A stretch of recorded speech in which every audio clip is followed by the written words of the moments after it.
भारत के अब तक के 5 सबसे अच्छे रक्षा मंत्री। नंबर 5 से शुरुआत करते हैं, जहां आज के दौर के कद्दावर नेता राजनाथ सिंह जी का नाम आता है। राजनाथ सिंह जी इस लिस्ट में नंबर 5 पर रखने की सबसे बड़ी वजह है रक्षा क्षेत्र में उनका आत्मनिर्भर भारत का एजेंडा और सीमाओं पर इंफ्रास्ट्रक्चर का अभूतपूर्व विकास। एक ज़माना था जब देश में इनके बयानों पर सोशल मीडिया पर मीम्स बनते थे कि रक्षा मंत्री सिर्फ कड़ी निंदा करते हैं, लेकिन जब समय आया तो इन्होंने चीन को बता दिया कि यह नया भारत है जो कड़ी निंदा के साथ साथ कड़ी कार्रवाई करना भी जानता है। साल 2020 में जब गलवान घाटी में चीन ने चालाकी दिखाने की कोशिश की तो राजनाथ सिंह जी ने सेना को खुली छूट दी और ईंट का जवाब पत्थर से दिया। उन्होंने चीन की आंखों में आंखें डालकर बात की और साफ कर दिया कि भारत अपनी 1 इंच ज़मीन भी नहीं छोड़ेगा। राजनाथ सिंह जी के कार्यकाल में भारत ने पॉजिटिव इंडस्ट्रियलाइजेशन लिस्ट जारी की। इसका मतलब यह है कि सैकड़ों सैन्य उपकरणों के विदेशी आयात पर ताला लगा दिया गया और उनका निर्माण भारत में ही अनिवार्य कर दिया गया। विदेशी हथियार कंपनियों के तो जैसे होश ही उड़ गए। इसके अलावा बॉर्डर रोड ऑर्गेनाइजेशन यानी BRO के जरिए सीमाओं पर सड़कों, टनल और पुलों का जाल इतनी तेज़ी से बिछाया गया कि अब हमारी सेना किसी भी संकट के समय पलक झपकते ही बॉर्डर पर पहुंच सकती है। थल सेना, वायुसेना और नौसेना के बीच बेहतर तालमेल के लिए चीफ ऑफ डिफेंस स्टाफ यानी CDS का पद और थिएटर कमांड की शुरुआत भी इन्हीं के समय मजबूती से आगे बढ़ी। रक्षा सौदों में बिचौलियों की दुकानें बंद करके सीधे सरकार के बीच डील करने की नीति को इन्होंने मजबूती दी। भारत को रक्षा के क्षेत्र में खरीदार से निर्यातक बनाने की नींव रखने के कारण राजनाथ सिंह जी इस लिस्ट में अपनी जगह पक्की करते हैं। अब बढ़ते हैं आगे, क्योंकि नंबर 5 के बाद नंबर 4 पर जो रक्षा मंत्री है उनकी कहानी सुनकर दुश्मनों के पसीने छूट जाते थे। वो कोई सूट बूट वाले हाई फाई मंत्री नहीं थे, बल्कि ज़मीन से जुड़े एक ऐसे आंदोलनकारी थे जिन्होंने भारतीय सेना के जवानों के दिलों पर राज किया। गैस कीजिए कौन है वो। नंबर 4 पर आते हैं भारतीय राजनीति के सबसे बेबाक और फक्कड़ नेता जॉर्ज फर्नांडीज जी। जॉर्ज फर्नांडीज जी को नंबर 4 पर रखने का सबसे बड़ा कारण है साल 1999 के कारगिल युद्ध में उनका अद्वितीय और जाबाज नेतृत्व। जब पाकिस्तानी घुसपैठियों ने धोखे से कारगिल की ऊंची चोटियों पर कब्जा कर लिया था, तब जॉर्ज फर्नांडीज जी ने रक्षा मंत्रालय के बंद कमरों में बैठकर आदेश देने के बजाय सीधे ग्राउंड जीरो पर मोर्चा संभाला। वे देश के पहले ऐसे रक्षा मंत्री थे जिन्होंने जवानों का हौसला बढ़ाने के लिए दुनिया के सबसे ऊंचे और खतरनाक युद्ध क्षेत्र सियाचिन ग्लेशियर का 30 से भी ज़्यादा बार दौरा किया। उनके इस जज्बे को देखकर हड्डियों को जमा देने वाली ठंड में भी जवानों का खून खौल उठता था। जॉर्ज फर्नांडीज जी को नौकरशाही और अफसरों की सुस्ती से सख्त नफरत थी। एक बार जब दिल्ली के AC कमरों में बैठे बाबू लोग सियाचिन के जवानों के लिए ज़रूरी चीज़ें खरीदने की फाइल अटका रहे थे, तो जॉर्ज साहब ने बिना देर किए 2 बड़े IAS अफसरों को सीधे सियाचिन की ठंड में ट्रांसफ़र कर दिया और कहा कि पहले वहां जाकर रहकर आओ, तब समझ आएगा कि फ़ाइल कैसे रोकी जाती है। इसके बाद तो बाबू लोगों ने देर रात एक करके काम किया। साल 1998 में जब भारत ने पोखरण में परमाणु परीक्षण किया, तब पूरी दुनिया भारत के खिलाफ खड़ी थी। उस समय वैश्विक दबाव को झेलते हुए सेना और वैज्ञानिकों के बीच तालमेल बैठाने में उन्होंने लोहे के चने चबाए, लेकिन भारत को एक परमाणु शक्ति संपन्न देश बनाकर ही दम लिया। वे सादगी की ऐसी मिसाल थे कि खुद अपने कपड़े धोते थे और रक्षा मंत्री के बंगले का दरवाज़ा जनता के लिए हमेशा खुला रहता था। उनके इसी बेखौफ अंदाज और सैन्य सुधारों के कारण वे इस लिस्ट में चौथे पायदान पर हैं। कारगिल के इस महानायक के बाद अब बारी है नंबर 3 की। ये वो रक्षा मंत्री थे जो देश के सबसे प्रतिष्ठित संस्थान IIT से पढ़े थे। उनकी सादगी ऐसी थी कि वे हवाई चप्पल और आधी आस्तीन की शर्ट पहनकर मंत्रालय पहुंच जाते थे। लेकिन जब बात देश की सुरक्षा की आई तो उन्होंने आतंकवादियों को उनके घर में घुसकर मारना सिखाया।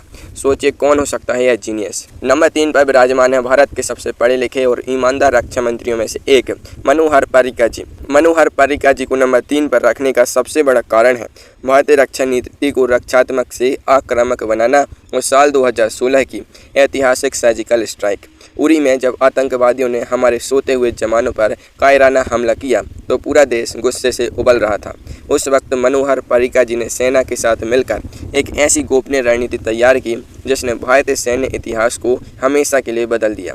भारतीय कमांडोज ने सीमा पार जाकर आतंकवादियों के लॉन्च पैड्स को पूरी तरह नेस्त नाबूद कर दिया और सुरक्षित वापस लौट आए। इस एक फैसले ने दुनिया को बता दिया कि भारत अब सिर्फ सहने वाला देश नहीं रहा। मनोहर पर्रिकर जी ने रक्षा मंत्रालय की कार्यप्रणाली का पूरी तरह से कायाकल्प कर दिया। IIT बॉम्बे से ग्रेजुएट होने के कारण उनका दिमाग फाइलों को अटकाने में नहीं बल्कि समस्याओं को सुलझाने में चलता था।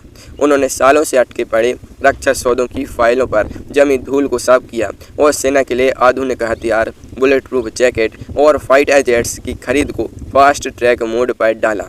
पूर्व सैनिकों और दशकों पुरानी मांग बर रैंक वन पेंशन यानी OROP को तमाम वित्तीय और प्रशासनिक जटिलताओं के बावजूद लागू करवाना उनकी एक बहुत बड़ी उपलब्धि थी। उन्होंने रक्षा मंत्रालय में भ्रष्टाचार की जड़ों पर ऐसा प्रहार किया कि दूध का दूध और पानी का पानी हो गया। उनकी इसी क्विक डिसीजन मेकिंग और बेदाग छवि के कारण उन्हें इस लिस्ट में तीसरा स्थान मिला है। सर्जिकल स्ट्राइक के इस मास्टरमाइंड की सादगी को सलाम करने के बाद अब आगे बढ़ते हैं नंबर 2 की तरफ। नंबर 2 पर वो नेता हैं, उन्होंने जब देश की कमान संभाली थी तब भारत 1962 के युद्ध में चीन से एक बेहद दर्दनाक हार का सामना कर चुका था। देश का मनोबल पूरी तरह टूट चुका था और सेना बिखरी हुई थी। उस हारी हुई बाजी को पलटने वाले जाबाज नेता कौन थे? नंबर 2 पर आते हैं आधुनिक भारतीय सेना के शिल्पकार यशवंतराव चव्हाण जी। यशवंतराव चव्हाण जी को नंबर 2 पर रखने की वजह यह है कि उन्होंने शून्य से शुरुआत करके भारतीय सेना को एक अजय शक्ति में बदल दिया। साल 1962 में जब चीन ने भारत की पीठ में छुरा घोंपा तो उस समय के रक्षा मंत्री V.K. कृष्ण मेनन के गलत फैसलों के कारण देश को भारी नुकसान उठाना पड़ा था। जवाहरलाल नेहरू जी ने संकट की उस घड़ी में यशवंतराव चव्हाण जी को महाराष्ट्र से दिल्ली बुलाया और रक्षा मंत्रालय की जिम्मेदारी सौंपी। चव्हाण जी ने आते ही सबसे पहले सेना के जख्मों पर मरहम लगाया और उनके टूटे हुए हौसलों को आसमान पर पहुंचाया। उन्होंने हिंदी चीनी भाई भाई के उस रूमानी गुब्बारे को फोड़कर कड़वी हकीकत को स्वीकार किया और सेना का आधुनिकीकरण शुरू किया। उन्होंने रक्षा बजट को रिकॉर्ड स्तर पर बढ़ाया, सैनिकों के लिए नए और आधुनिक हथियारों का इंतजाम किया, पहाड़ों पर लड़ने के लिए विशेष माउंटेन डिवीजन्स का गठन किया और सैन्य ट्रेनिंग के तौर तरीकों को पूरी तरह बदल दिया। चव्हाण जी की इसी दूरदर्शी सोच और कड़ी मेहनत का नतीजा था कि मात्र 3 साल बाद जब साल 1965 में पाकिस्तान में भारत को कमज़ोर समझकर हमला किया तो भारतीय सेना ने उसे ऐसी शिकस्त दी कि पाकिस्तान के टैंकों का कब्रिस्तान बन गया।